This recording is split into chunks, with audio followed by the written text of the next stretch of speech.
become actually legal out here? Just last year. Actually. Did they give you any credit for being pro? A whole bunch of people do. Everywhere. Politicians, everyday people. A lot of people give me credit. Sometimes I think people give me too much credit, you know, but whatever. I'll rock out, you know, with that. Did you mention the pros to them the whole time? Like, you weren't just fighting cases, yeah. You were mentioning the solutions, the medicinal values and shit like that? Yeah, all those were included. Home grow, the medicinal value. You know, I don't ride on the whole medical argument, but I'm a medical patient too. I have been a medical patient.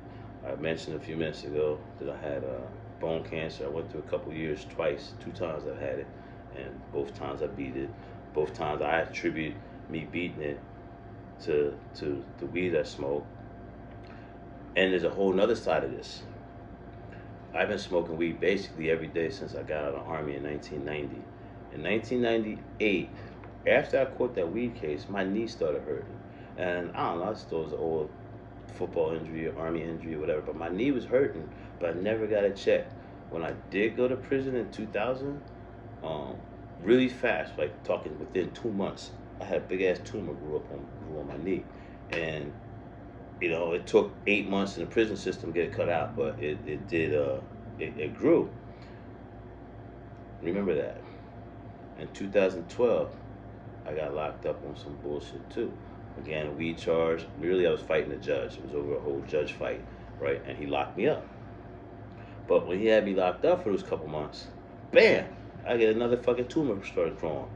And to this day, anecdotally, I will say that my weed smoking keeps my bone cancer at bay, right? There's all kinds of studies out there that show marijuana, THC, reduces the growth of tumors. That's what I get. Some people get, like I get bone tumors. I got one on my shoulder now. It just ain't growing. It don't hurt me, so I don't bother it. They say if I went and got it cut out, it would fucking have my arm all fucked up for longer by getting it cut out than just leaving it there. I had one in my hip one time. You know, I had to cut it like this, dig up under in my hip to take it out. But each time I had them was when I got locked up. You was away from the medicine. I was away from it. So I know people be like, you know, weed is a medicine to cure this, that, and the other. I also think it's a preventative thing. I think, you know, fuck an apple a day, smoke a joint a day. You know what I mean? Like, I think it works for me. I think if I stop smoking weed for 2, 3, 4 months, 4 or 5 months from now, I'll have some type of, even this one might grow. Something might happen. So it's another reason why I smoke and eat weed all the time. Right. Preventatively. Did you establish your business right here across from City Hall strategically, of course? Oh, this is I was in a full-fledged battle when I got here. What year? What year did you come to this block? Look, here, 2015. But here's what happened. It's a whole nother side of the story. In 2008, basically, I was watching what they was doing in California. It was legalizing. You can open up medical dispensaries. Like practically anybody said they had a pain in the ass would get a doctor's note to say, yo, keep smoking weed and that pain in the ass will go away. Like I was like, whoa, they got hundreds of thousands of people over there getting medical cards and just anybody could just go open up a weed spot. So boom, I packed up and moved there. For 4 years, I was doing good. I had a spot on Hollywood Boulevard. I was getting spots in movies. You know, I was on. You know, I got a nice fat IMDb page. What cameo? Where did you cameo? What movie did you cameo in? All right, there's a movie called The Forgiven. I'm in a movie called The Forgiven. I'm in a movie called How We Won the West with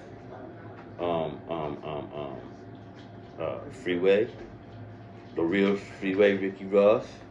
With who else was in that? He just died, man. Right now I can't think of his name. T-Rodgers. Okay. T-Rodgers. Yeah. It hurt me when T-Rodgers dropped. With T-Rodgers, I had a bunch of things. That was How We Won the West. No. I'm sorry. The Supreme Court of Comedy. Look up the Supreme Court of Comedy. I did that with Chris Rock. I mean, not Chris Rock. What's Chris Rock's brother's name? Tony Rock. Tony Rock, with Tony Rock. Like, and there's a couple other little things. I did some Sony thing. You know what people say? I hear people say every once in a while, "Oh, I was watching 1,000 Ways to Die. I could swear I seen you, Weedman." I was like, yep, I did a couple episodes of 1,000 Ways to Die too. But I was the expert. I was the weed expert. And it was a couple of, you know the concept of 1,000 Ways to Die, right? You ever watch that show, 1,000 Ways to Die? People do stupid stuff to die. Okay. They do different things. So in episode 243, these dudes, the one everybody sees is these dudes made a kiln. And in the kiln, they were drying a clay bomb, right? A kiln, you know what a kiln is, like a furnace thing, right? So they was drying it, and at some point, the gas went off. And when they looked in to see it, they couldn't see what was going on, and one of them lit a lighter to see, but it was a gas kiln. The flame went out, blew up, killed them all. So I was like the expert, like, you know, like I don't even remember exactly what I said, but people tell me all the time, "Yo, I was watching 1,000 Ways to Die last night on reruns, and I seen you." There's a few things, a few music bits I got into, a couple videos. So I was doing pretty good in California, and then a young person from Burlington County came out to visit me, and I used to sell them weed in California, which was totally illegal, and they would put it in the mail, and they'd mail it back to Jersey, and they got caught, and they told on me. The state of New Jersey decided, the Burlington County prosecutors decided to contact the DEA's office in LA, and they basically sicked the DEA on me. The DEA, as far as they was concerned, DEA agent Patrick Kelly told me that Burlington County prosecutor Michael Luciano contacted the U.S. Attorney's Office, and the U.S. Attorney's Office assigned him to put me out of business. And bam, as I was in handcuffs, he explained that. As he raided my places and everything. I went out there and I got real successful real fast too. I had a couple dispensaries, I had big ass grow rooms, I was, doing Hollywood mansion parties. I was on TMZ like 3-4 times, like I was there. And Burlington County sent the DEA at me, and the DEA didn't even want to prosecute me, but they just did what they were supposed to do. Destroyed me, and they left me broke.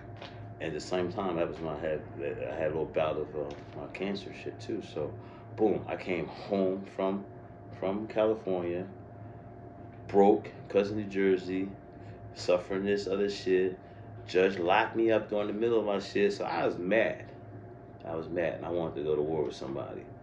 And I'm from Sicklerville, it's 40 miles south of here, a little town in Camden County. I could have did this fight in Sicklerville with nobody knowing shit. Local cops would lock me up, nobody would have saw nothing. But coming to the state capitol, down the street from the state capitol building, across the street from City Hall, all these politicians and all the press here, boom, just opening, made news. Weedman opens a cafe in Trenton, across the street from City Hall. Says he's not smoking weed, not selling weed. Wink, wink. That's how it went down. But I came to fight, and the whole concept of get 12. So when you introduced the cafe, what did you tell them that it was? That's what it was, healthy food. You watch that Wall Street Journal article, I'm selling healthy food. But they was videotaping everybody smoking weed. All my employees, I required that all my employees fail a drug test. And they must be able to roll a joint for the owner. And that was my Craigslist help wanted sign. Like, I'm getting ready to open this restaurant, need about 10 employees. All employees must be able to fail a drug test and roll a joint to the owner. And that's what made the press a couple places too. Again, that whole gimmick of I was always trying to get in the press, that always helped me. And boom, that was one of the things I did that. And of course, I strategically emailed it to a bunch of reporters, and they were like, "What?" And a couple of them wrote about it. Fox News, for instance, did it. Fox 29 in Philly did a whole thing about it. Yo, this guy's opening up a cafe, Weedman's joint. All his employees must smoke weed, must fail a drug test. And by the way, he's not selling weed. And everybody knew it was bullshit. Everybody knew I was selling weed. And even to this day, it's like, that's what it is. I don't know. A few minutes ago, we said something about the greatest little thing, publicity. I think the greatest thing is happening now, daily. everybody knows I'm really illegal. I'm not licensed, right? I'm not licensed, right? Everybody knows I sell weed. Hold on. I could hold never. On, hold on. This place is this a trap. This is a trap. Yeah, I am no more legal than the Hey, dudes you around crazy the corner. nigga, man. I ain't want to call you crazy like 30 minutes ago. I wasn't. You some crazy motherfucker, man. I am no more legal than the dudes around the corner selling whatever they selling. None. And you across the street from City Hall. From City Hall. Me and the mayor's neighbors. If I see the mayor, I joke sometimes. The mayor comes outside on that balcony and smokes cigarettes, and I be yelling, "Hey neighbor, you got some sugar I can borrow?" He thinks it's a joke. He thinks it's funny as fuck, you know. And his staff comes over here. They buy food. Sometimes it disappear in the back, you know, whatever. Yeah. You know, like I've become accepted here. But when I first got here, back to the original part, I came to fight. You know, my thing was I went to California. I left New Jersey. I was doing good for a couple years. There's a little period of my New Jersey life that I disappeared. I went to California. I was doing good, and then, like I said, court case came up with this person in Burlington County, and next thing you know, the prosecutor in Burlington County is sick of the DEA in Los Angeles. They destroyed me. And I ended up back here.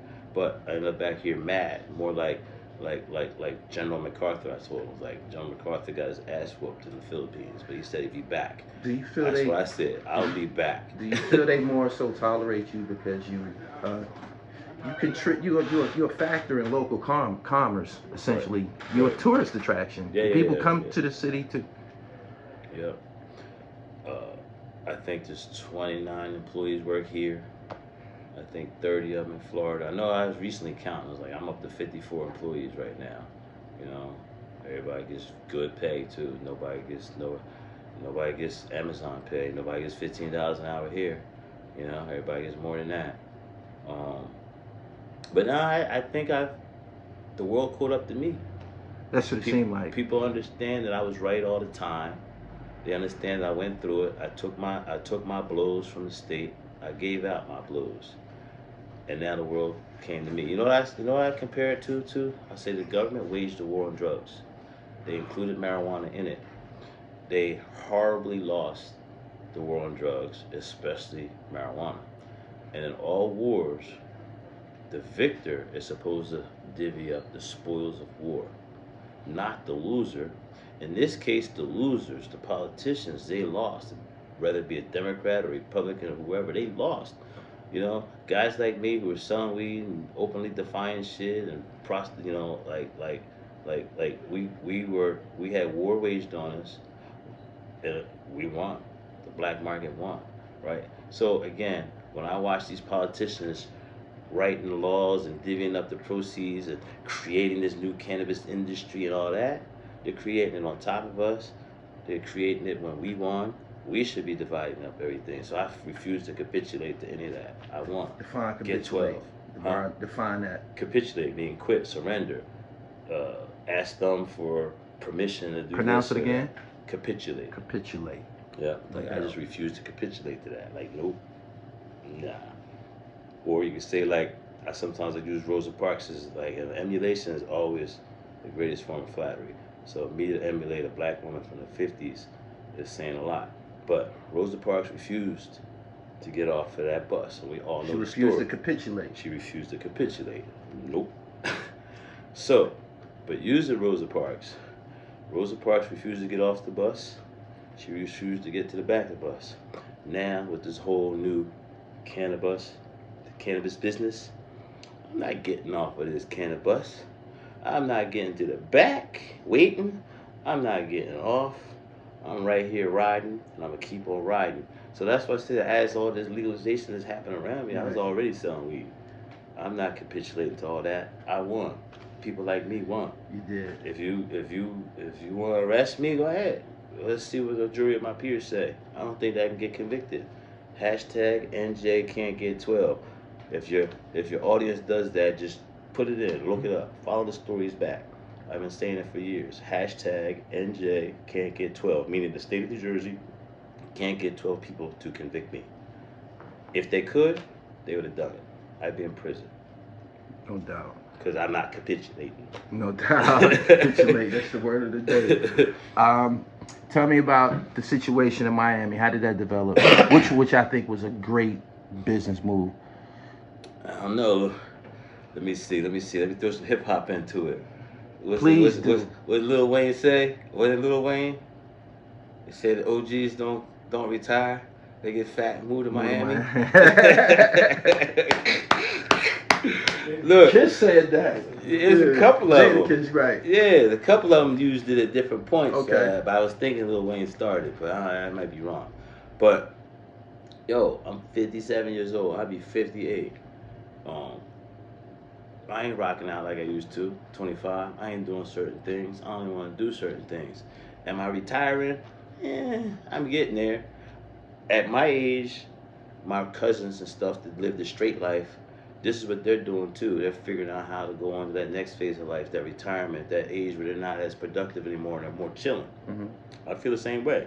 I can't hustle like I did before. I can't do all that thing. I can't muscle in here. I can't do this. I can't do that. I don't want to do all those things no more. So, as this place is making good money, last year, I started looking at what I wanted to do. Like, I'm starting to think of retiring, start to think of what I want to do, and where I want to live. Ultimately, my goal was to move to the Caribbean. Ultimately, I want to move to Guadeloupe. It's an island deep in the Caribbean. It's a French-speaking island. I don't know, when I was a kid, my mom used to be like, one of these days I'm going to move to Tahiti. And I was like, where the hell is Tahiti at? And at some point I looked at the map and I saw a little tiny island at the very bottom of the Caribbean. And I was like, I'm going to move here. I'm moving to Guadeloupe. So to this day, I still tell my mom, I'm in Miami now. I'm halfway to Guadeloupe. No doubt. When I make that next move, it's going to be to Guadeloupe. And actually, basically, I've already took steps to do that. Not only did I go to Miami, open this club, and even when I look at the clubs, man, there's celebrities all over the country and I consider myself one now. They open restaurants, they open, car washes, they do certain. Man, I want to go to Miami. What's the thing you go to Miami for? Clubbing. Hot clubs and boats. So I did them both. I went down there and opened up a club. Basically gave it to my son. And right now, I'm transferred into buying boats and getting boats.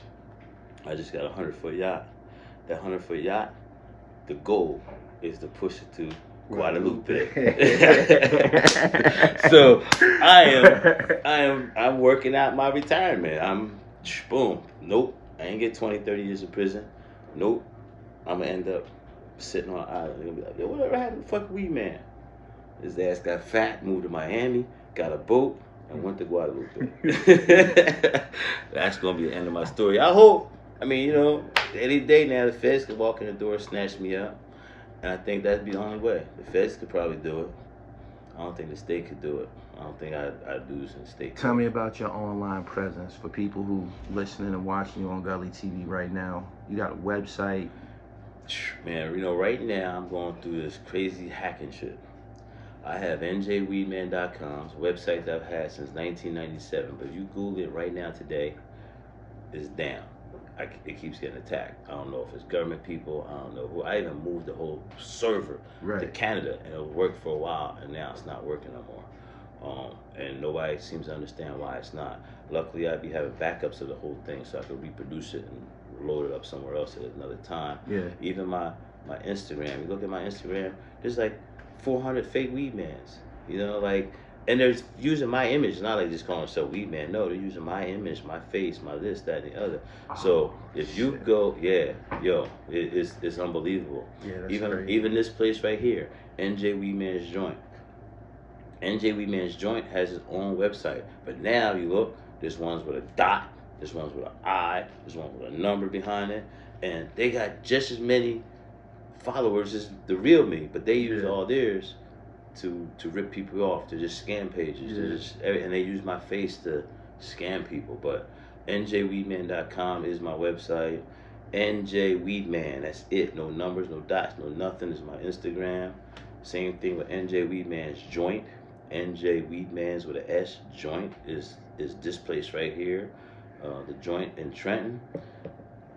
The Joint of Miami's webpage went down, and now it's the official, the THG, the official Joint of Miami page is my page too. But then there's a whole bunch of fake pages out there. It's unbelievable. Actually, they're getting ready to catch this lawsuit against Mark Zuckerberg and IG also. Are you about to sue them too? I'm about to sue them too. And I'll get some traction because I'm not suing them for what most people would sue them for. Censorship? And things like that. Right. No, I'm suing them for having this platform that allows these people to endanger my life. Because people, this one dude, it's the same guy, I think, or it's the same team of guys, the same spelling and everything is always consistent. But there's one guy, he put together this thing back in December. Do you remember that? He put the thing back in December where they were selling pounds of weed for $1,300, but if you buy 5 of them, you only have to pay for 4. So if you pay $5,200, you get 5 pounds of weed. And they made it my weed man's Christmas special. Man, I was having people call them up like, where's my 4 pounds of weed? Where's my 5 pounds of weed? Dude showed up here. They must have made $70, $80, $100,000 off of that one particular advertisement because people all around the country went for it. That endangered my life. People showed up here thinking I ripped them off. I'm fucking fielding arguments and fielding like, nah, man, look at that number. I got a 609 number. I'm from New Jersey. I rep Jersey. That number you just gave me is a 352 number. It's in North Carolina. It's a Google number anyway, even at that. Like, that person can be anywhere in the world. Right. And you just made a deal with them. You just sent them all your money. Wait a minute. Why would you send money to a Facebook? No, Cash App. It didn't have my name on it. Recover that money. Yeah. They was doing that. They was doing FedExes. They was doing everything and just ripping people off. They was making so much money. Like, I was fielding constant people thinking I ripped them off. So, I've talked to a couple of lawyers. A couple of them declined to take it like you're fighting a giant. Like, it's not going to work. But as I started telling them about the threats on my life, not only the threats on my life, I feel like it's that they're presenting a platform that's defaming me, letting all these people rip off other people using my name, using my face. And that in itself, like, there's people who think really right now that I ripped them off, that I created this page, ripped people off, and like, oh, it's a fake page. Yeah. There's people who think that, and I'm like, what can I do? I can't stop them, nothing. So I got in touch with some lawyers who really took an interest in it, and then just the fact that I got a little publicity, they're gonna go for it, and we're gonna file a big lawsuit against. Before we get up out of here, I want you to drop your government name so people can look up your cases. I know there's probably you probably sponsor crazy case law and shit like that. Oh, I have several case law rulings. Yeah. So what they gonna look up? Give me the name. No, I'm gonna tell you a case to look up. This is a case you should look up. Fortune versus ISP. The spelling of my name is FORCHION versus ISP.